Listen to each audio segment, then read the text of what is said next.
friends. I'm Rohit Massey and I am a chief consultant with Neesbud. I hope you're doing well and this training has been of some benefit towards you. मेरी आशा है इस training में आपने कुछ ना कुछ ऐसा सीखा होगा जो आप ले जाके अपने स्टूडेंट्स को डेफिनेटली सिखा सकेंगे। आज जिस विषय में हम बात करेंगे वो है how to manage your enterprise और मैनेजिंग योर ओन एंटरप्राइज और एंटरप्राइज मैनेजमेंट। अलग अलग नाम हो सकते हैं लेकिन इसका विषय, इसका जो थीम रहेगा वो यही रहेगा कि आप अपने व्यवसाय को कैसे बेहतरीन तरीके से या सबसे अच्छे तरीके से अपना व्यवसाय आप चला सकते हैं। आइए कुछ चीज़ों पे नज़र डालें। Let us understand some things that will be of benefit for you. During this training program, let me discuss the agenda with you. We will be discussing primarily five things. First thing, we'll be talking about the session objectives. हम लोग इस विषय में बात करेंगे कि हमारे session के या इस ट्रेनिंग के या इस पर्टिकुलर वीडियो के क्या ऑब्जेक्टिव्स हैं, हम क्यों इस टॉपिक को कवर कर रहे हैं, हम क्यों इस ट्रेनिंग प्रोग्राम में इस चीज़ को सीख रहे हैं कि अपना व्यवसाय कैसे चला सकते हैं. This will be the first part of the programme, the first part of the module. The second part of the module, we will be discussing what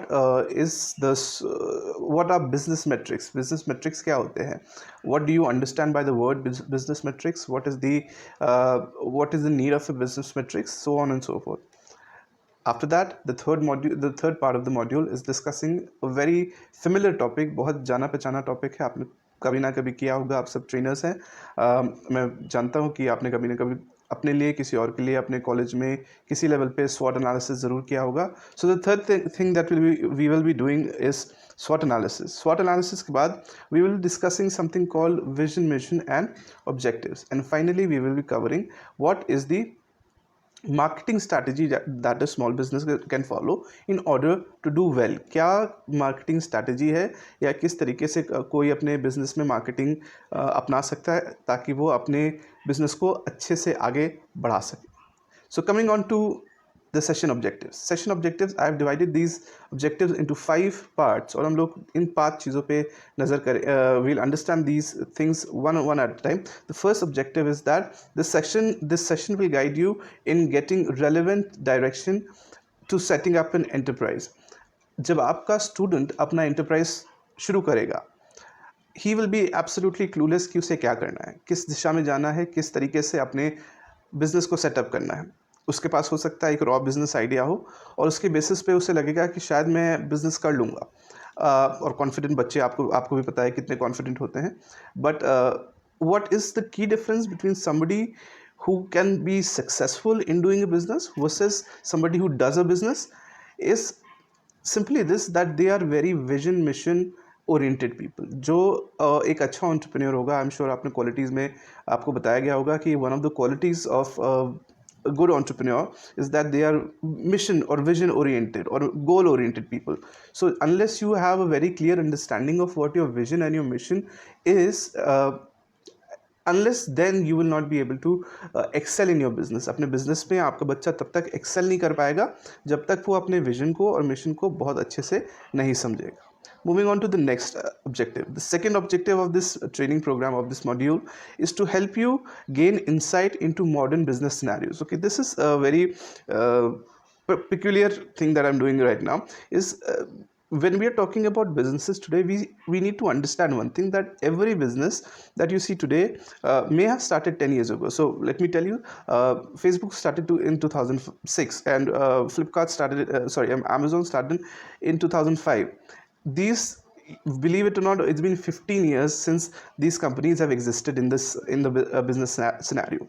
लेकिन इन 15 सालों में ज़रूरी नहीं है कि जिस तरीके से उन्होंने स्टार्टअप किया था बिल्कुल उसी तरीके से वो अभी भी एग्जिस्ट करते हैं. There are so many changes, there are so many modifications, there is so much growth that they have gained over years through experience, through the changing and evolving business scenarios.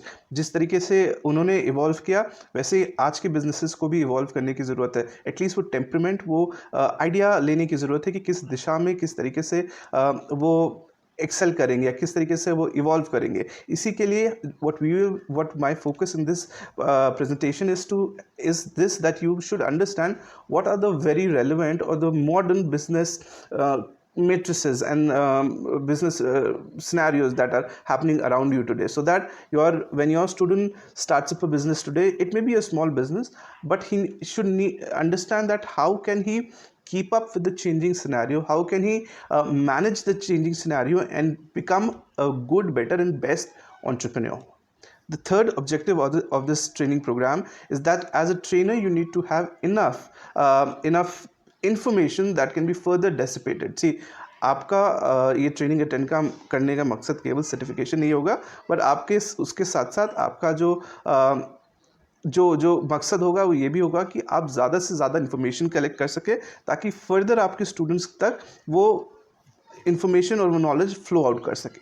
The fourth objective of this training program is that we will be understanding through activities and case studies that what are the essential skills and techniques and tactics that a person needs in order to operate a business. Finally, we will be talking about the knowledge to sell products and services. So this is the overall objective of this training program, of this particular training module. So as you proceed further, you through activities, through different exercises and some simulations we will be doing, and understanding how things work and how you can help, you will gain understanding towards the realistic business scenarios that are around you today. Let's come on to the third slide. We are talking about something called business metrics. Okay, this is going to take some time. I will be spending a substantial amount of time on this particular slide. Why? Because this is something that you need to understand to the core. ये आपको बहुत अच्छे से समझने की ज़रूरत है, because इसको अगर आप नहीं समझते हैं, there are some terms, there are some words जिनको अगर आप नहीं समझेंगे तो शायद it will be incomplete information, और जब आप incomplete information अपने बच्चे को देंगे तो it will be of no use for them, right? देखने में थोड़ी सी कंफ्यूजिंग लग सकती है. Yes, I agree that it may look little perplexing, थोड़ा सा परेशान कर सकती है आपको, but don't worry, it is not tough to understand. It's very simple things that we will be discussing through this slide. The first thing that you discuss, or the first thing that you see, is a word called problem, right? So problem, when you talk about problem, you need to understand one thing. Why are we talking about problem in business metrics? भाई business में problem क्या होती है? What is the understanding of problem? So if I put up this question to you, take 10 seconds and you can answer to yourself that according to you, what is problem? What is the role of problem in a business? Let me rephrase myself. What is the role of problem in a business? एक business में problem का क्या role होता है? क्या problem ज़रूरी होती है? क्या प्रॉब्लम अच्छी होती है? क्या प्रॉब्लम बुरी होती है? I am sure most of you would say that problems are challenges, problems are things that you need to overcome, and some other motivational things. I agree, yes, but let me tell you that any business that has started in around you has always come or stemmed out from a problem. Her business जो आपके इर्द गिर्द जो आपको दिखाई देता है वो एक प्रॉब्लम से जन्मा है. कैसे? Let me take the example of Ola. So when somebody realized that if I have to go to my office, मुझे एक कैब करने के लिए सड़क पे खड़े रहना पड़ता है, मुझे ऑटो वाले से बात करनी पड़ती है, मैं कैब को हाथ देता हूँ, नहीं रुकती है, प्रॉब्ली भरी होती है, so on and so forth. And इस तरीके से एज अ कस्टमर मुझे प्रॉब्लम होती है. Now somebody experience this problem, किसी को ये प्रॉब्लम हुई, और उस प्रॉब्लम को एक्सपीरियंस करने के बाद उस स्मार्ट व्यक्ति ने काम किया कि इस पूरे प्रॉब्लम का एक सोल्यूशन बनाया और उसे ऐप में कन्वर्ट कर दिया, right? So that is the entire business of Ola. Ola का जो पूरा बिजनेस है वो एक ऐप पे इसलिए है क्योंकि they were able to identify the right problem. I will take another example. Okay, so there is this gentleman who is now known to be the world's youngest entrepreneur. His name is Mr. Ritesh Agarwal. I'm sure you would have heard of him. He's the founder of Oyo Rooms. Oyo Rooms has now become one of the biggest chain of hotels, right? You read about it quite often. You listen about him from different sources. अब क्या हुआ? when you read the inception story of Oyo Rooms, जब ये शुरू हुआ था उसकी कहानी को जब आप पढ़ेंगे वो पता चलेगा कि mister Ritesh Agarwal experience the problem, जहाँ पे जब वो होटल्स में जाते थे तो उनको अच्छे रूम्स नहीं मिलते थे, या the prices were very fluctuating, कुछ परफेक्ट प्राइसिंग नहीं होती थी, प्रॉपर प्राइसिंग नहीं होती थी. अब जब प्रॉपर प्राइसिंग नहीं हो रही है, रूम्स की दिक्कत हो रही है, क्लिनलीनेस नहीं है, क्वालिटी नहीं है, आसानी नहीं होती है लोकेशन मिलने में. So with all of these things he did the same smart thing. He brought all of those things together and put it on an app, and then the entire business model behind it. Now what is happening is that what you are seeing OYO is just one interface जहाँ पे आपके पास एक list of hotels है. Where did it come from? It came from a problem. The entire business of OYO came from understanding a problem that not one but many people had experienced, right? इसी तरीके ये एक बहुत important matrix होता है किसी भी business के लिए. आपको ये समझना पड़ेगा कि क्या आपका बिजनेस जो आपका बच्चा स्टार्ट कर रहा है, क्या ये एक प्रॉब्लम को सॉल्व कर रहा है या नहीं कर रहा है. बिकॉज अगर ये प्रॉब्लम को सॉल्व नहीं कर रहा है या इसका फोकस किसी प्रॉब्लम की तरफ नहीं है, तो शायद ये एक बिज़नेस चलने के लिए चल सकता है, लेकिन इसकी ग्रोथ का कोई गारंटी नहीं है. बिकॉज जो बिजनेसेस इस तरफ एम करते हैं कि प्रॉब्लम का सल्यूशन लेके आए, they have that kind of mindset. उनका विजन, जो उनका तरीका होता है चीज़ों को देखने का, वो इसी तरीके से देखते हैं कि कहाँ पे प्रॉब्लम एग्जिस्ट करती है और उसका सल्यूशन क्या हो सकता है. So one after another they keep evolving, but a business that has not started with this perspective will continue to survive in the same way that it is right now. जिस तरीके से business शुरू हुआ था या जिस तरीके से वो काम शुरू हुआ था, वो बिल्कुल वैसे ही चलता रहेगा, right? So this is one of the matrices that are there to measure how healthy a business is.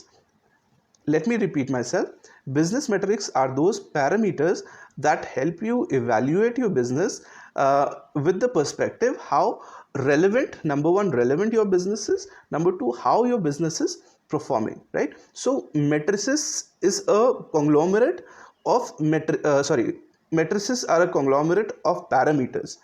जो मैट्रिक्स है, वो मैट्रिक्स होती है, वो कई जो पैरामीटर्स है उनका गठबंधन है. आप इस तरीके से इसको समझ सकते हैं. तो first thing, the business is always a solution to a problem. Now moving on to the second matrix. This is a very important word right now, and you need to understand it, and if there is something relevant that you can write down, please write it down now. Key metrics. So key metrics refers to particular performance areas that a business has identified as its success indicators. For example, आपने एक boutique का काम शुरू किया, आपके student ने एक boutique का काम शुरू किया, और इस बुटीक के काम को शुरू करते समय उसने आइडेंटिफाई किया कि मेरी जो नंबर वन मेरा बिजनेस मैट्रिक्स इस चीज़ के अराउंड रिवॉल्व करेगा कि मेरा business is a solution to a problem XYZ. ये नंबर वन मैट्रिक्स थी. Now you further identify what are the more important और more relevant key matrices. Number one, your key matrix for a salon can be new customer per month. कितने customers per month आपके business में नए आ रहे हैं, कितने customers repeat हो रहे हैं, या कस्टमर्स कितनी फ्रीक्वेंटली, एक ही कस्टमर कितनी बार रिपीट होता है. फॉर एग्जांपल, एक साल में एक कस्टमर कितनी बार आपके पास आता है, आप कौन से चैनल्स पे एडवर्टाइज कर रहे हैं, आप कौन से तरीक़ों से एडवर्टाइज कर रहे हैं अपने आप को एज अ बिजनेस, आपके पास कहाँ से रिस्पॉन्स आ रहा है. सो दीज आर सम की matrices that can fit as per the relevance of a boutique.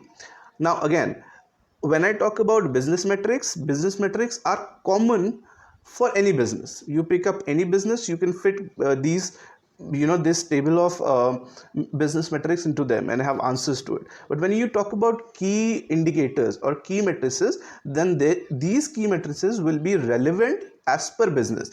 ये key indicators जो होंगे या key matrices जो होंगे, ये business to business differ करेंगे और business to business relevant होंगे. जो key indicator बुटीक का होगा, वो key indicator सलॉ का नहीं होगा, लेकिन प्रॉब्लम सोल्यूशन या रेवेन्यू स्ट्रीम या चैनल्स, ये सब के लिए कॉमन होंगे मेजर करने के लिए, राइट? ये सारे पैरामीटर्स आप बुटीक के लिए भी कॉमन होंगे और सलॉ के लिए भी कॉमन होंगे.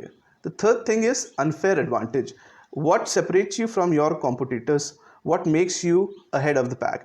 आप ऐसा क्या कर रहे हैं जो आपका कॉम्पिटिटर नहीं कर रहा. आप अगर एक सलॉ सेटअप करते हैं, तो आप ऐसा क्या कर रहे हैं अपने सलॉ में या अपने बुटीक में जो आपका कॉम्पिटिटर नहीं कर रहा है। आप जाते हैं, फॉर एग्जांपल आप मेन मार्केट में जाते हैं, आप देखते हैं एक ही तरह की कई दुकानें हैं, राइट। फॉर एग्जांपल आप एक बड़े मार्केट में गए, आपने नोटिस किया कि साड़ी की कई सारी दुकानें हैं, या लेट्स से स्टेशनरी जहाँ पे मिलती है, या आप देखेंगे कि वो एक हब होता है जहाँ पे कई स्टेशनरी की दुकानें होती है। नाउ अंडरस्टैंड, यहाँ पे क्या हो रहा है, because of the volume of customers that are coming in, चाहे कुछ अलग मिले या ना मिले, their basic needs are met.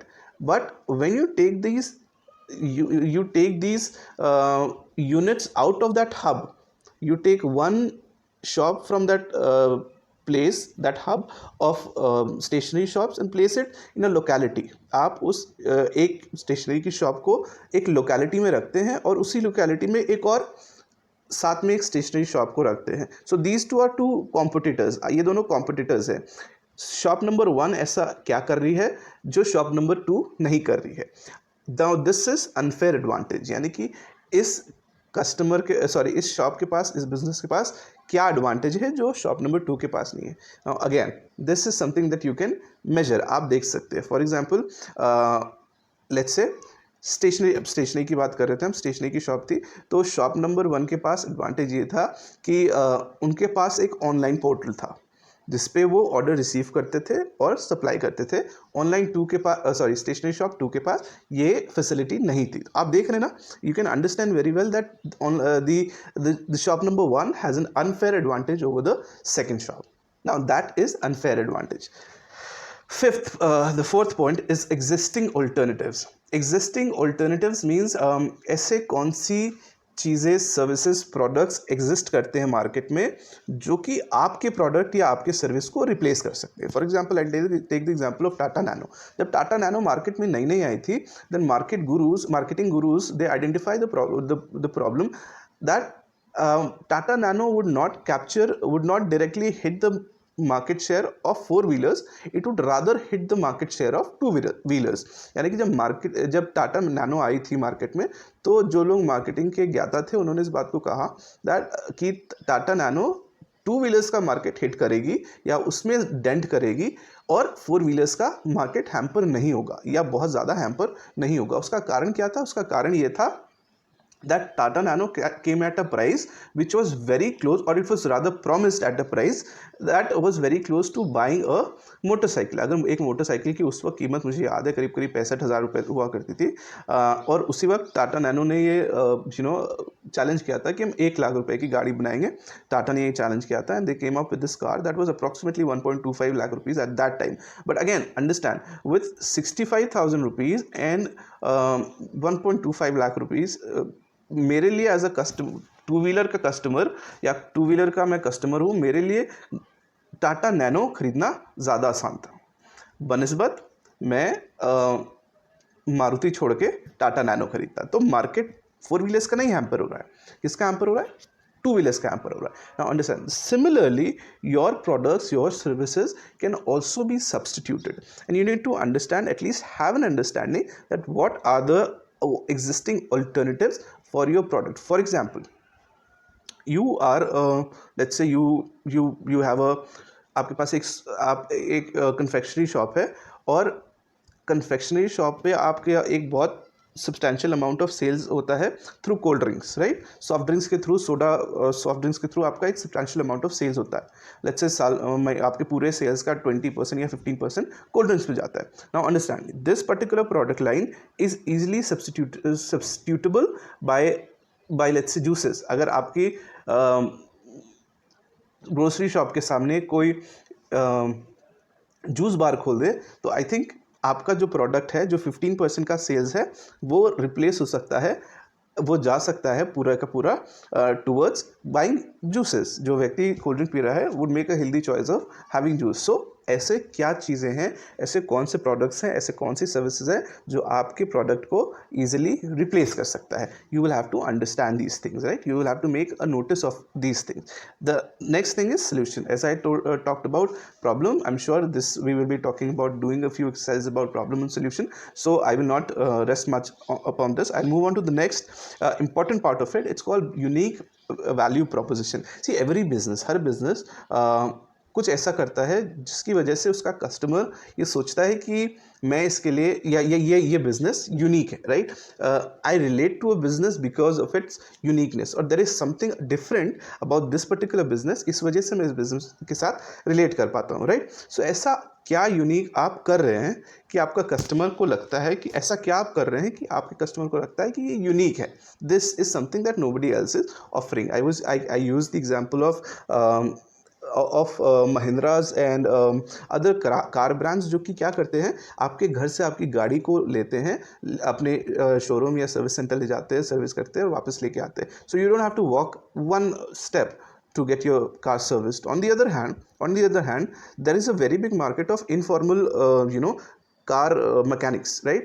ये लोग इस सर्विस को प्रोवाइड नहीं करते. Now understand, they are playing they are providing a very unique value proposition. I remember when Chevrolet was in the market, Chevrolet had actually came up with this idea that हम आपकी गाड़ी मेरे ख्याल से इन a few hours, मेरे ख्याल से 1 घंटे या आधे घंटे का उनका प्रॉमिस था, that we will do the servicing of your 4-wheeler within 1 hour and give it back to you. So what are they doing? These are some value propositions, unique value propositions that the other players in the market are not providing. आप ऐसा किस तरीके से अपने customer को feel करा सकते हैं that you are a unique business and you are not like other businesses, right? What is it that you are giving to the customer that is taking their attention, that is grabbing their attention and holding their attention, right? So आप ऐसा क्या कर रहे हैं? Now moving on to the next one, we will talk about channels. Channels play a very important role, okay, and I divide this into 2 bits. पहली चीज़ तो आपको ये समझने की ज़रूरत है कि मेरा कस्टमर मेरे पास कौन से चैनल से आ रहा है. Let me help you understand it. When I से चैनल, मेरा मतलब है कौन सा ऐसा सोर्स है या ऐसा क्या एक्टिविटी कर रहे हैं जिसकी वजह से कस्टमर आपके पास आ रहा है. फॉर एग्जाम्पल, आप एक, let's say you are an electrician, right? आप एक इलेक्ट्रिशियन है या आपका स्टूडेंट एक इलेक्ट्रिशियन है या फैब्रिकेटर है. उसका जो कस्टमर है, बिकॉज उसके पास भी कस्टमर्स है, उसका जो कस्टमर है वो कहाँ से आ रहा है? What is the source from which the customer is coming to the business? उसे कहाँ से बिजनेस के बारे में पता चल रहा है? वो क्या सुन के बिजनेस के पास आ रहा है? So this is channel number, this is one way of understanding और one part of understanding channel from which the customer is coming to you. And secondly, the channel from which or through which the customer is receiving the product or the service that you're offering. Now I'll give a very layman example of e-commerce, right? E-commerce क्या होता है आप सब जानते हैं, you used it many a times. Let's take an example of buying shoes. So one day you decide that okay, मुझे जूता खरीदने की ज़रूरत है. You do Google search, आप सब देखते हैं और आप एनालाइज करते हैं, इस वेबसाइट पे इस कॉस्ट का ये शू है और इस वेबसाइट पे इस कॉस्ट का शू है. Then there's another range of shoes, then there's another website that's offering custom shoes, so on and so forth. आप पूरी रिसर्च करते हैं, राइट? एंड इवेंचुअली आप डिसाइड करते हैं कि मुझे एक बाटा का जूता लेना है और उस बाटा के जूते की best price let's say Amazon पे है. For example, I mean I have nothing pro Amazon और अगेंस्ट फ्लिपकार्ट और any other business, but for example let's take it as कि इसका बेस्ट प्राइस अमेजोन पे है. जब आपने देखा कि अमेजोन पे आपने you reached to Amazon to buying a Bata shoe through Amazon. So now understand, Bata के लिए चैनल क्या हुआ? अमेजोन हुआ. और अमेजोन के लिए और उसने जो भी एक्टिविटीज़ की होगी वो चैनल है. Now that is how this is working. तो चैनल क्या हुआ बिजनेस के लिए? बाटा के लिए चैनल हुआ अमेजोन. और ऑन दी अदर हैंड, अब आप देखेंगे, चलिए आपने you made a decision to buy a Bata shoe, आपने COD कर दिया, बहुत सीमलेस प्रोसेस था, सब एक बार में आपने शुरू किया और 1 मिनट के अंदर अंदर आप पेमेंट भी कर चुके थे. नाउ पेमेंट हो गया, now you are waiting for your delivery to happen.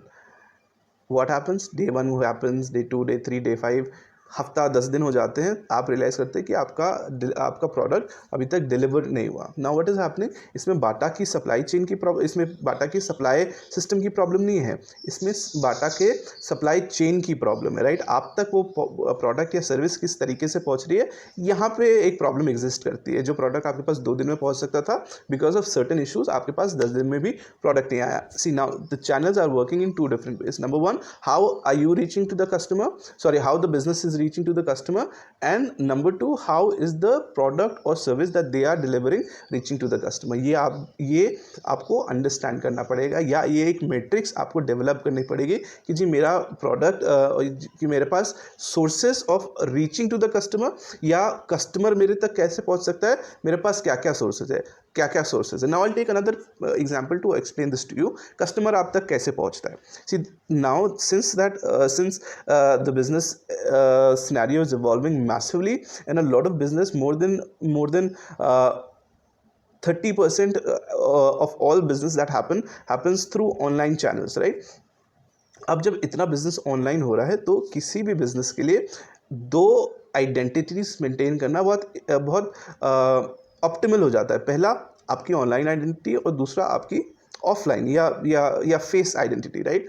सो आपके पास दोनों आइडेंटिटीज होने चाहिए, आपके पास दोनों चैनल्स होने चाहिए. आपके पास ऑनलाइन चैनल भी होने चाहिए कि कस्टमर आपके पास आ सके, आपके पास ऑफलाइन चैनल भी होने चाहिए जहाँ पे कस्टमर आपके पास आ सके या आप कस्टमर तक पहुंच सके, right? So Lenskart understood this, this scenario, that the business model will be incomplete if they don't have physical stores, right? So हालांकि they started with a online thing, online portal और सब कुछ बिल्कुल ठीक था. They eventually realized that अगर हमारे पास physical space नहीं होगा तो हमारे हम कस्टमर्स रिटेन नहीं कर पाएंगे, right? So that is one way of understanding how channels work. As I said, two parts of understanding channels. One is how customers are reaching to you and you are reaching to the customers. Number two, how is the product or the service that they are delivering or a business is delivering reaching to the customers. So that is about channels. You will have to you can make a matrix, you can make parameters of XYZ things, that okay, channel number 1 online, channel number 2 offline, channel number 3 advertising, channel number 4 let's say recommendations, something like this, and it's just coming to me, so I said it. आप ऐसे matrices बना सकते हैं और ये major कर सकते हैं कि कौन सा चैनल आपको कहाँ कितना बेनिफिट कर रहा है. अगेंस्ट दैट आप एक और मैट्रिक्स भी बना सकते हैं. ये देख सकते हैं आपके कस्टमर्स तक आपका प्रोडक्ट या सर्विस कौन से चैनल से सबसे आसानी से पहुंच रहा है. For example, if you are into e commerce, अगर आप किसी तरीके से ई कॉमर्स में हैं या किसी तरीके से रिलेट करते हैं ई कॉमर्स तक, तो आपको ये पता होगा कि बहुत से सेलर्स होते हैं जो मल्टीपल ब्रांड्स पे या मल्टीपल साइट्स पे अपने प्रोडक्ट्स को बेचते हैं. तो आप एज अ बिजनेस आप ये समझते हैं कि मेरे को अमेज़ॉन से ज़्यादा फ़ायदा आ रहा है या फ्लिपकार्ट से ज़्यादा फ़ायदा आ रहा है या शॉपक्लूज से ज़्यादा फ़ायदा आ रहा है या अजियो से ज़्यादा फ़ायदा आ रहा है. सो आपके पास एक पूरा अंडरस्टैंडिंग होता है कि मेरा प्रोडक्ट जो कस्टमर्स के पास जाता है किस चैनल से जाता है, डिलीवरी से जाता है, एक्सप्रेस से जाता है, ई कॉम से जाता है, कौन से तरीके से best in the most feasible और सबसे अच्छे तरीके से मेरे कस्टमर तक पहुंच रहा है, right? So that is channels. Then we understand what is customer segmentation. See, customer segmentation in marketing holds all the relevance. मतलब अगर आपको customer relevance या customer segmentation नहीं समझ में आया है या आपने कभी customer segmentation पे कभी बात नहीं की है या you don't have an understanding about customer segmentation, then as a business you will probably never excel, and that is something that I can assure you about, having studied marketing for quite some time. Now what is happening over here is when you talk about customer segmentation, there are different types of ideas that are emerging, relevant ideas. One of the ideas that I'll just very quickly put up is understanding the fact that your buyers have personas, या आपके जो खरीदार होते हैं, आपके customers जो होते हैं, उनकी पर्सनालिटीज़ होती है. उसको जो टेक्निकल वर्ड अब यूज़ किया जाता है, it's called buyer personas. So buyer personas क्या है? बायर पर्सोना ये है कि आपका बायर किस तरीके का है, उसकी पर्सनालिटी क्या है, वो मेल है, वो फीमेल है, वो उसके प्रेफरेंसेस क्या है, उसकी इनकम क्या है. So understanding these things will help you understand your buyer persona. So now I'll give you an example how it works. Okay, so let's take the example of a salon. एक salon के लिए अगर आप सोचें या अगर आप इस कस्टमर सेगमेंटेशन करें तो आपको समझ में आएगा that at least 3 अलग अलग बायर पर्सोनाज होते हैं. For example, buyer persona number 1, a male who is between the age group of 18 to 35. So I'm talking about the unisex salon. I'm not talking a barber shop. I'm not talking about a barber shop जहाँ पे हम लोग बाल कटवाने जाते हैं. I'm not talking about that. I'm talking about unisex salon जो कि आजकल ट्रेंड में है, right? So I'm talking about those high end salons जहाँ पे हर चीज़ के थोड़ा सा एक्स्ट्रा पैसा देना पड़ता है, which is okay there. That is their strategy and they are very good at it, so I will not comment about it. I'm just using it as an example. Now what is happening is there are at least 3 buyer personas that exist. Number 1, a buyer persona of a person who is a male between the age group of 18 to 35 and having a decent amount of money to spend. So that is one. Second buyer persona can be female between the age group of, let's say, 15 to 35, who's young, and so her needs toward from the her expectations and her needs from the salon will be different, versus the third buyer persona, which is a female of, let's say, 35, or say 40 to 60 or 65. Her buyer persona will be different. So these are three different buyer personas that this one business has.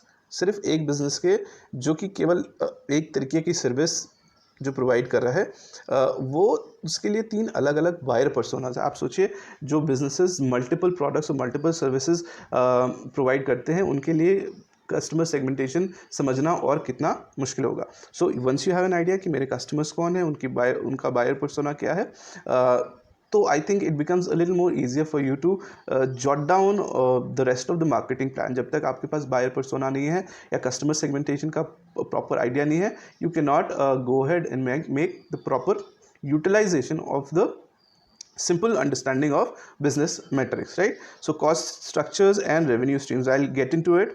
These are very simple things to understand. As the name suggests, cost structure, आप अपने business को में कौन कौन से cost involve करते हैं, किस तरीके से costing रखते हैं अपने products की, और other than your manufacturing cost कौन कौन से और कॉस्ट आपके ऑर्गेनाइजेशन में, आपकी एंटरप्राइज में एग्जिस्ट करते हैं. सो प्रॉपर अंडरस्टैंडिंग और proper matrix of all these costs that are happening. Other than we talk about revenue streams, कहाँ से आपके पास पैसा आ रहा है, कौन से सोर्सेज है जहाँ से आपके पास पैसा आ रहा है. डायरेक्ट सेलिंग से आ रहा है, ऑनलाइन सेलिंग से आ रहा है, स्टोर से आ रहा है, डिलीवरी से आ रहा है, होम डिलीवरी से आ रहा है, किस तरीके के सोर्स से, कौन से स्ट्रीम से आपके पास रेवेन्यू आ रहा है. So you need to have these parameters drawn for yourself. Now let me very quickly sort of reprogram this into your system.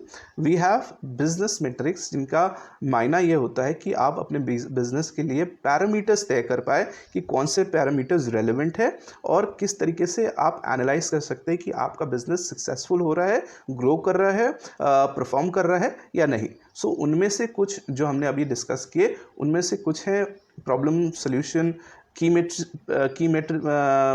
matrices. Then we are talking about channels, we are talking about customer segmentation, buyer personas, what are the streams of revenue, and then what is the cost structure, so on and so forth. So this is, as I said, I would spend a substantial amount of time on this particular slide, because this forms the entire the personality of a business, as I say.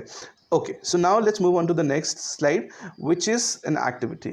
आपने problem solution आपने सुना, आपको समझ में आया, आपने पहले भी जब प्रॉब्लम आइडेंटिफिकेशन किया होगा, so you have a fair idea for problem solutions. Very quickly, just to jog your memory, let me do this small activity with you. आपको सिर्फ इतना करना है कि आपको अपने आसपास 3 प्रॉब्लम्स लिस्ट करनी है. Any three come to you, that come to you, पर इनको 3 लेवल्स में करना है. ठीक है, पहला लेवल होगा जब आप, जहाँ पे 0-1 आप देख सकते हैं यहाँ पे लिखा है, पहला लेवल ये होगा कि आपको सिर्फ उस एक 1 लाइन में उसको डिफाइन करना है या नोट डाउन करना है. Second level will be to perhaps dissect it, थोड़ा सा डाइसेक्ट करके आपको ये देखना है कि किस तरीके से ये प्रॉब्लम कस्टमर्स के, लोगों के लिए एक नेगेटिव एरिया है. And third, you need to prepare this, that how much more how this problem is a you know it's in the larger scheme of things, ये किस तरीके से हैम्पर करता है फ्लो ऑफ थिंग्स, किस तरीके से ये चीज़ों को ख़राब करता है. ठीक है, सो ये फ्लो आपको फॉलो करना है, और 3 अलग अलग प्रॉब्लम्स के बारे में आप करेंगे. You can pause the video and once you done you can resume.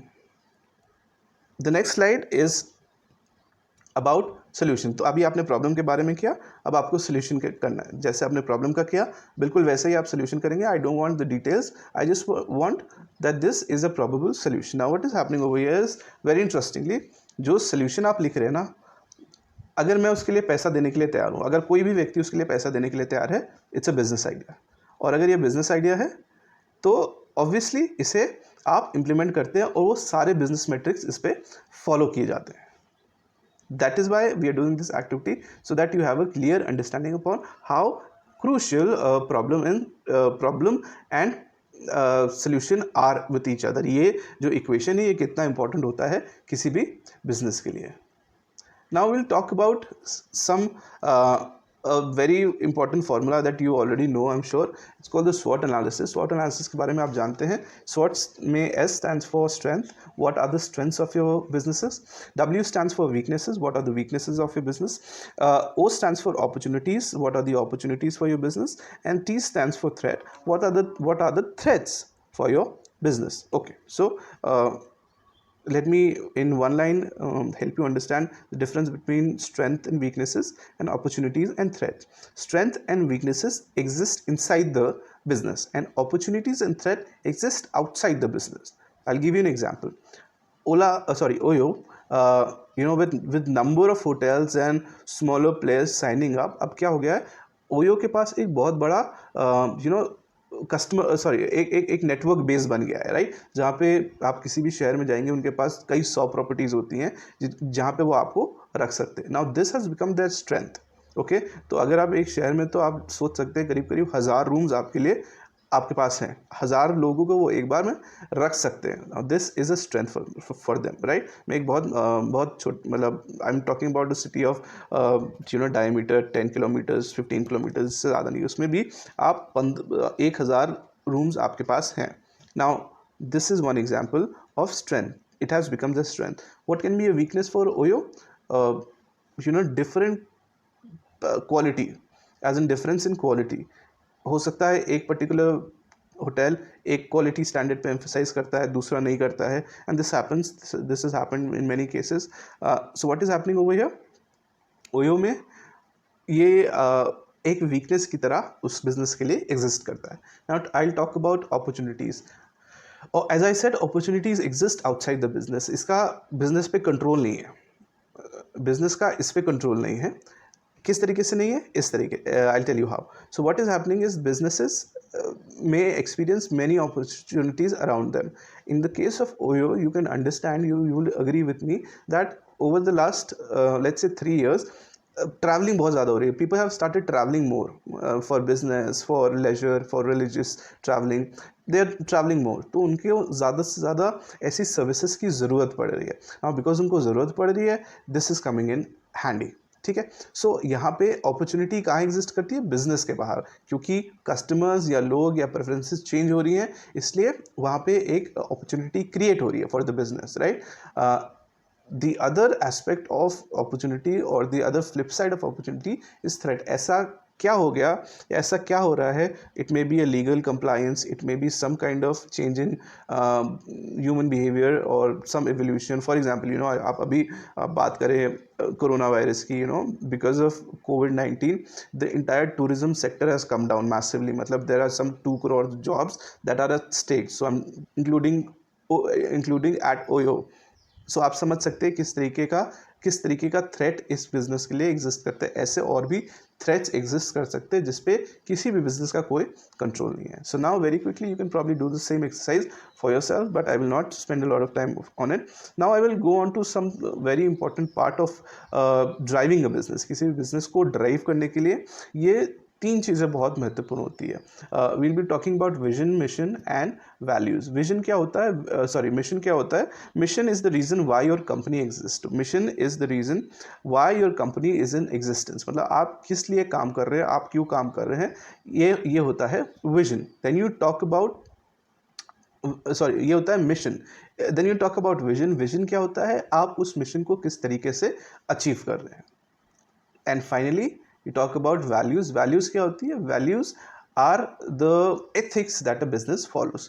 Why are we talking about values? हम लोग values के बारे में कहाँ बात करने लगे? इसलिए बात कर रहे हैं क्योंकि अब जो कस्टमर प्रेफरेंस है या जो कस्टमर बिहेवियर है वो इवॉल्व हो रहा है. और अब मैं या आप किसी बिजनेस से इसलिए एसोसिएट या डिसएसोसिएट करते हैं क्योंकि उसकी वैल्यूज से आप अग्री करते हैं या डिसएग्री करते हैं. मैं अगर किसी बिजनेस से एसोसिएट करता हूँ तो इसलिए करता हूँ क्योंकि मैं उसकी वैल्यूज से अग्री करता हूँ. अगर मैं उसकी वैल्यूज से या वैल्यू सिस्टम से डिसएग्री करता तो मैं शायद वो प्रोडक्ट या वो बिजनेस में इन्वॉल्व नहीं होता, right. For example, typical example is that of Patanjali gained market because a substantial share of customers agreed with the value system of Patanjali, right. क्योंकि वो पतंजलि के वैल्यू सिस्टम से एग्री करते थे, इसलिए उन्होंने अपने अपने आप को उस बिजनेस के साथ एसोसिएट किया. So that is why values are very important for any business. Now we'll do a very quick just use some examples to understand. आपके पास ये slide है. There are some examples of Microsoft. There are some examples from Facebook, from IKEA, from American Express, from HDFC Sales, a number of companies. You can go through these examples. Why are they over here? So that you can get a fair idea about how and what do companies mean when they say this is our vision, this is our mission, and these are our values. जब company ऐसा कुछ कहती है तो आपको एक idea मिल जाता है कि उनका मिशन क्या है, वो क्या करना चाहते हैं, किस तरीके से अचीव करना चाहते हैं अपना मिशन, और उनकी वैल्यूज़ क्या है. Now the next page is an activity where we are talking about two different activities. First activity, आपको लग रहा होगा ये बिल्कुल खाली है, इस पॉइंट इसमें क्या करना है. आपको सिर्फ इतना करना है, आपको इंटरनेट पे जाना है और ऐसी 5 इंडियन कंपनीज के मिशन स्टेटमेंट लिखने हैं, 5 इंडियन कंपनीज के vision statements and 5 Indian companies के value statement. That's all you have to do. Fairly simple, इसमें कोई कंफ्यूजन नहीं होना चाहिए. Let me repeat myself. आपको 5 इंडियन कंपनीज के मिशन स्टेटमेंट लिखने हैं, आपको 5 इंडियन कंपनीज के विजन स्टेटमेंट लिखने हैं, और आपको 5 इंडियन कंपनीज के वैल्यू स्टेटमेंट्स लिखने हैं. इसके बाद let's talk about the second activity. Very simple. मैंने डिस्क्रिप्शन लिखा है. It's about 2 people who started up a car repair shop. या एक chain of stores. I think they are planning to do it. This is for real. मैंने बनाया नहीं है इसे, but this is for real. आपको बस इतना करना है that you have to write vision statement for them, a mission statement for them, and probably what can be the values for this business. You have to think that you are the owner, you are Mr. Navneet and you are Mr. Abhijit, और आपको अपने business के लिए vision statement लिखना है, mission statement लिखना है और वैल्यू स्टेटमेंट लिखना है. I hope that is fairly simple. Once you are done, while you're doing it, you can pause the video, and once you're done, you can move ahead. We will be talking about visualizing your enterprises key operating areas. आपके business किन की areas में operate करता है. पहला की area जहाँ पे आप ऑपरेट करते हैं वो है प्लानिंग. आपके बिजनेस को प्लानिंग की ज़रूरत है. So I am using the word operate, which means that ये होता रहता है, ये एवरीडे प्रोसेस है या ऑल परवेसिव है. मतलब वो हर समय होता रहता है, हर मोमेंट पे होता रहता है. प्लानिंग होती रहती है, प्लानिंग कॉन्स्टेंटली होती रहती है. मंथली प्लानिंग होती है, क्वार्टरली प्लानिंग होती है, वीकली प्लानिंग होती है, डेली प्लानिंग होती है, so on and so forth. आप रेगुलरली प्लानिंग में इन्वॉल्व होते हैं. So this is one of the functions that your business is doing. As an entrepreneur, as a business owner, आपका student हमेशा प्लानिंग में involve रहेगा. Foremost thing, function that a businessman does or a business owner does is they are involved in planning all the time. They always plan, and unless they plan, they don't get into the activity. They plan about budgets, they plan about strategies, they do all the planning beforehand before conducting or implementing an activity. The second thing is you do buying. आप हमेशा buying में involve रहते हैं. आप हमेशा you keep buying stuff from somewhere. Just because you're a business doesn't mean that you don't do buying. आप खरीदते नहीं हैं, आप बिल्कुल खरीदते हैं. अगर आप एक सैलून हैं तो आप डेफिनेटली आप शैम्पूज खरीदते हैं, आप हेयर कलर खरीदते हैं, आप तौलिया खरीदते हैं, आप सिजर्स खरीदते हैं, आप कोम्स खरीदते हैं. What are you doing? Your salon, you buying constantly. So आप हमेशा बाइंग में इन्वॉल्व रहते हैं, और जितनी स्मार्ट बाइंग आप करते हैं, जितनी अच्छे से आप बाई करते हैं, उतना अच्छा रेवेन्यू या प्रॉफिट मार्जिन आप मेंटेन कर पाते हैं. For example, there are two businesses that are selling the same kind of services. एक बिजनेस उसी सर्विस को 5 रुपये में दे रहा है, या उसने जो रॉ मटेरियल लाया था उसने 5 रुपये में लाया था. दूसरा बिजनेस उसी बिजनेस को करने के लिए रॉ मटेरियल जो खरीद रहा है वो 6 रुपये का खरीद रहा है. तो इवेंचुअली जो पहला बिजनेस है वो 1 रुपये ज़्यादा कमाने का पोटेंशियल रखता है. So if you are buying smart, you have the edge over the other businesses. Third, producing. What are you producing? How are you producing? Makes all the difference in the world today. आज के समय में ये बहुत important एक matrix है, या एक बहुत इम्पॉर्टेंट फंक्शन है जो कि कोई भी बिजनेस करता है. आप किस तरीके से प्रोड्यूस करते हैं. Now a lot of businesses are turning to become lean businesses now, कि lean business बन जाए, यानी कि उनका जो प्रोसेस ऑफ प्रोडक्शन है वो इतना हो जिसमें कम से कम वेस्टेज हो और देयरफॉर कम से कम कॉस्ट हो, क्योंकि XYZ प्रोडक्ट को बनाने में लेट्स से 5 स्टेप्स लगते हैं और इवेंचुअली जब इसका कॉस्ट ऑफ प्रोडक्शन कैलकुलेट किया जाता है तो ये 12 रुपये आता है। दूसरा व्यक्ति उसी प्रोडक्ट को बना रहा है एंड लेट्स से उसका कॉस्ट ऑफ प्रोडक्शन, बिकॉज उसने कम स्टेप्स में उस चीज़ को किया, तो शायद उसका कॉस्ट ऑफ प्रोडक्शन 11 रुपये कुछ पैसे आ रहा है। Now again these are some things that will make all the difference. 12 रुपये और 11 रुपये 6 पैसे, 94 पैसे का डिफरेंस है, करीब करीब 1 रुपये का फ़र्क है। और जब आप इसे वॉल्यूम में देखेंगे, अगर पहला बिजनेस 1 लाख यूनिट बना रहा है तो डायरेक्टली दूसरा बिजनेस वो 1 लाख रुपए कम लागत पे अपना बिजनेस चला पा रहा है। तो ये सारी बहुत माइन्यूट चीज़ें जो आपको समझनी पड़ेंगी। ओके, सो प्रोड्यूसिंग आप किस तरीके से प्रोड्यूस कर रहे हैं, keep the process of manufacturing, process of production as lean as possible. मतलब कोई एक्स्ट्रा प्रोसेस बीच में मत डालिए जिसकी वजह से आपका कॉस्ट ऑफ प्रोडक्शन बढ़ जाए। Selling, how do you sell your product to your customers. आप अपने प्रोडक्ट को किस तरीके से अपने कस्टमर्स तक ले जाते हैं, बेचते हैं।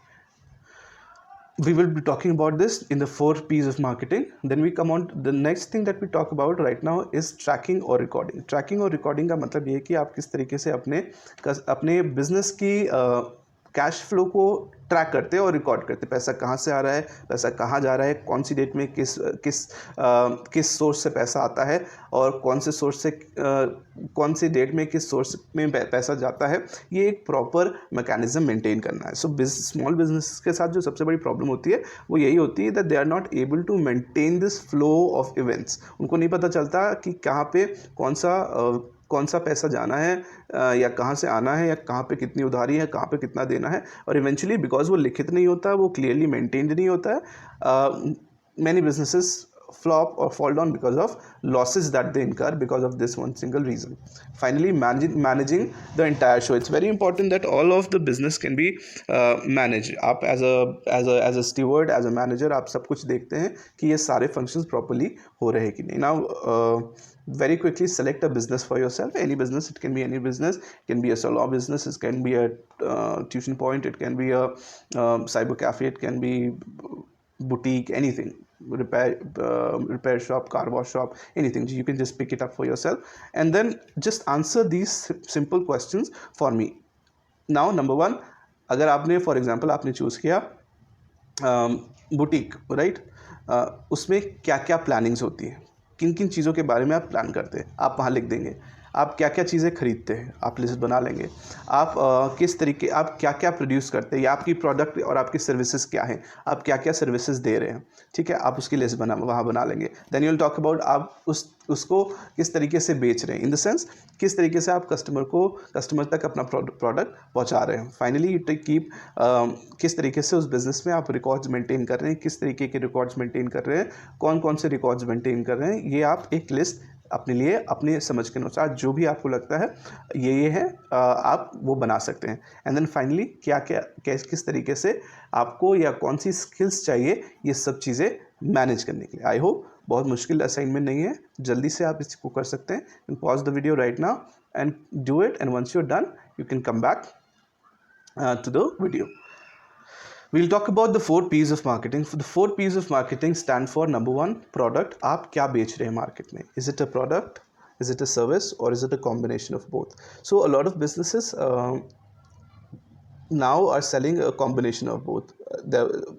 There was a time when most businesses focused on either selling a product or a service, but now with the changing customer preferences, I think most businesses are now aligned towards selling a product and a service, a combination of a product and a service together. What is a product? A product is any tangible utility. जैसे कि एक bottle हो गई, pencil हो गया, pen हो गया, ये टैंजिबल है, आप छू सकते हैं इनका। सर्विस वो है जो आप छू नहीं सकते but you can feel it, something that is intangible. For example चलो, इट्स अ सर्विस, आप छू नहीं सकते लेकिन आप महसूस कर सकते हैं, you can experience it, you always experience service. Now what is a business doing now? Business is selling a combination of of both, they are selling a combination of products and service. तो product में आप कभी salon में जाएंगे तो अब आपको Schwarzkopf के शैम्पू के प्राइजेस अलग मिलेंगे, आपको लॉरियल के शैम्पू के प्राइजेस अलग मिलेंगे। Now they are selling a combination of both product and services. So number one, what is your product, and number two, and what is your service that you are selling in the market. Number two, how are you pricing it? आप उसे किस तरीके से price कर रहे हैं, आप उसका क्या प्राइस निर्धारित कर रहे हैं। Two, three parameters or 3 points rather that you need to keep into mind when you're pricing your product. जब आपका बच्चा अपने प्रोडक्ट की प्राइस तय करता है तो 3 चीज़ें उसे समझने की ज़रूरत है। पहली चीज़, the price of the product will always depend upon the cost of production. For example, किसी प्रोडक्ट की लेट्स से 1000 यूनिट्स को बनाने का कॉस्ट 2 लाख रुपए आया मान लेते हैं, और वो व्यक्ति अपने बिजनेस से उन 1000 प्रोडक्ट्स को लेट्स से 1000 लोगों तक जब वो बेचेगा या 2000 लोगों को बेचेगा, तो शायद उसका कॉस्ट ऑफ प्रोडक्शन आप रियलाइज करेंगे 100 रुपये के आसपास आएगा। Now because it's 100 rupees doesn't mean that he will sell it only on 100 rupees. पहली चीज़ तो वो 100 रुपये के नीचे नहीं बेचेगा। So as I said, when you price your product, you always see that what is the cost of production that is there for the product. Secondly, you will see that क्या आपके competitors उसे किस price पे बेच रहे हैं। For example 100 रुपये अगर कॉस्ट प्रोडक्शन आ रहा है तो आप उसे 200 पे नहीं बेचेंगे, क्योंकि हो सकता है आपके कॉम्पिटिटर्स उसे 150 रुपये पे बेच रहे हैं, 150 रुपीज़ पे बेच रहे हैं। So you will see what are the competitors selling, what will the competitors tell you। आपके कॉम्पिटिटर्स आपको ये बताएंगे कि आपका जो कस्टमर है वो कितने पैसे देने के लिए तैयार है। मुझे पता है कि क्योंकि मैं पहले से मार्केट में, मुझे पता है कि अगर मैं ये सर्विस कस्टमर को दे रहा हूँ तो इस कस्टमर के लिए इस सर्विस के लिए मैं 50 रुपये ले सकता हूँ या 150 रुपये ले सकता हूँ। आप जब मार्केट में नए आए हैं एज अ न्यू बिजनेस, आप उससे 200 रुपये नहीं ले सकते अनलेस आपकी वैल्यूज़ बहुत डिफरेंट हो, जो आप वैल्यू प्रोपोजिशन उसे दे रहे हो वो बहुत डिफरेंट, राइट। सो आप अपने प्रोडक्ट को किस तरीके से प्राइस करते हैं मार्केट में, आपको अपने बायर की बाइंग पोटेंशियल समझना पड़ेगा, परचेजिंग पावर समझना पड़ेगा, कॉस्ट ऑफ प्रोडक्शन देखना पड़ेगा अपने प्रोडक्ट या अपने सर्विस का, और तभी आप उसे मार्केट में एक अप्रोप्रिएट प्राइस पे बेच सकते हैं। थर्ड थिंग, आप प्रमोशन के प्रति क्या कर रहे हैं, आप किस तरीके से अपने प्रोडक्ट के प्रमोशन कर रहे हैं, आप एडवर्टाइजमेंट्स कर रहे हैं, आप डिस्काउंट्स दे रहे हैं, आप और क्या क्या चीज़ें कर रहे हैं जिसके दो आप सोशल मीडिया पे हैं, आप गूगल लिस्टिंग पे हैं, आप किस तरीके से अपने प्रोडक्ट को प्रमोट कर रहे हैं। सी nowadays what is very important is that every product has to have an online persona और an online presence। Online presence के बिना आज के समय में बिजनेस नहीं चल सकते। इट्स जस्ट नॉट पॉसिबल कि बिजनेस अगर ऑनलाइन नहीं है तो भी चल रहा है। जब तक बिजनेस ऑनलाइन नहीं होगा, some form of identity, some form of presence जब तक ऑनलाइन नहीं होगा तब तक वो बिजनेस नहीं चलेगा। Some form, when I say some form, I mean it's something as simple as having your phone number registered on Justdial और Google listing for your shop. इतनी सिंपल चीज़ें आप करेंगे तभी आपकी बिजनेस इस सिनेरियो में एग्जिस्ट कर पाएंगे, right. Unless you do these things, simple things, it will not work for you. Promotion आपके लिए बहुत मुश्किल हो जाएगा, because every moment that you are not doing a promotional activity, somebody else is doing a promotional activity for you instead of you. मतलब अगर आप promotional activity नहीं कर रहे तो आपका कॉम्पिटिटर तो प्रमोशनल एक्टिविटी कर रहा है, जिसकी वजह से eventually you will lose out on your customers and your business will not grow। Okay, so promotion is a very essential part, is a very important principle of the 4 P's of marketing. Promotion includes advertisements, promotions includes exhibitions and sales, and it includes direct selling, it includes online marketing. So these are a paradigm of things that come together under promotion. Finally, we talk about place. When I say place, I refer to the fact कि आप अपने customers के लिए कहाँ पे placed हैं। Do you have a proper approachable placing with view of your customers. आपके customers के आप तक ईजिली पहुँच सकते हैं, अप्रोच कर सकते हैं, ऑनलाइन या offline. All you have to do is go back to what we were doing, chose a business for yourself, let's say you chose a slow business for yourself। अब आपको उसके लिए सिर्फ ये मैट्रिक्स, ये टेबल फिल इन करना है कि वो क्या प्रोडक्ट दे रहा है, वो कैसे प्राइस कर रहा है, उसकी प्राइसिंग स्ट्रैटेजी क्या है, वो कितने पे उसे प्राइस कर रहा है, देन वो किस तरीके से अपने कस्टमर्स तक के लिए प्रमोशन कर रहा है, और फाइनली वो कहाँ पे अपने कस्टमर के रेलेवेंस में, अपने कस्टमर के रिस्पेक्ट में वो कहाँ पे प्लेस्ड है. So that is all from my side. You have my number mentioned in this slide. You have my email address. If there's any confusion, if there's something that you'd like me to help you with, you can give me a call and we will get back to you. Thank you very much.